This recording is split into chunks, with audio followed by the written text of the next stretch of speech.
আবারও অস্থিরতা শুরু হয়েছে দেশের ডলারের বাজারে। সপ্তাহের ব্যবধানে প্রতি ডলারের দাম বেড়েছে ৭৫ পয়সা পর্যন্ত। বাংলাদেশ ব্যাংক বলছে, জুন শেষে সরকারের বৈদেশিক ঋণ পরিশোধ সহ আমদানি ব্যয় পরিশোধ বাড়ায় চাপ পড়েছে ডলারের বাজারে। বিশ্লেষকরা বলছেন, ডলারের এই দাম বৃদ্ধি দীর্ঘদিন চললে আমদানি খরচ বাড়ার পাশাপাশি বাড়তে পারে মূল্যস্ফীতিও। প্রায় ১.৫ বছরেরও বেশি সময় স্থিতিশীল থাকার পর আবারও কিছুটা অস্থিরতা শুরু হয়েছে দেশের ডলারের বাজারে। চাহিদার তুলনায় সরবরাহের ঘাটতি না থাকলেও দাম বাড়ছে ডলারের।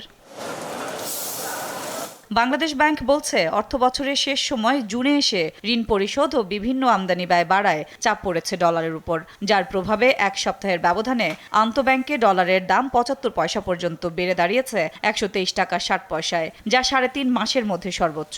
খোলা বাজারে ডলারের দাম দাঁড়িয়েছে ১২৬ টাকা ৭০ পয়সা পর্যন্ত।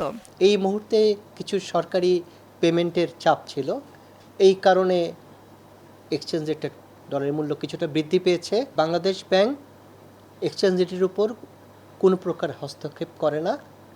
এই দর নির্ধারিত হয় চাহিদা এবং যোগানের প্রেক্ষিতে, অর্থাৎ মার্কেট ডিসাইড করে এক্সচেঞ্জ রেট বা ডলারের মূল্য কত হবে। তবে দেশের রেমিটেন্স পরিস্থিতি ঊর্ধ্বমুখী থাকায় ডলারের দামে এই ঊর্ধ্বমুখিতা দীর্ঘস্থায়ী হবে না বলছেন তিনি।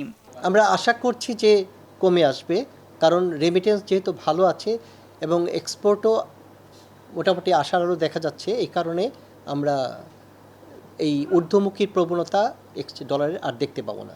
বিশ্লেষকরা বলছেন, আমদানির চাপ, ধীর রপ্তানি প্রবৃদ্ধি এবং বৈদেশিক ঋণের কিস্তি পরিশোধের কারণে ডলারের চাহিদা বেড়ে বিনিময় হারে এই ঊর্ধ্বমুখী প্রবণতা। ডলারের দাম বৃদ্ধির প্রভাব মূল্যস্ফীতিকে উস্কে দিতে পারে বলছেন তারা। ডলারের দাম বেড়ে গেলে প্রথমেই জিনিসপত্রের দাম বেড়ে যায়, আমদানি খরচ বেড়ে যায়, ফিনিশ প্রোডাক্টের দাম বেড়ে যাবে, র মেটেরিয়ালসের দাম বেড়ে যাবে। যখন র মেটেরিয়ালসের দাম বেড়ে যাবে, আমাদের দেশের তৈরি উৎপাদিত প্রোডাক্টের দাম বেড়ে যাবে। এটা ইনফ্লেশনে একটা নেগেটিভ প্রভাব ফেলবে। বাজার স্থিতিশীল রাখতে ডলারের বাজারে বাংলাদেশ ব্যাংকের কঠোর নজরদারির পরামর্শ বিশেষজ্ঞদের। সাদিয়া লাবনী, দেশ টিভি, ঢাকা।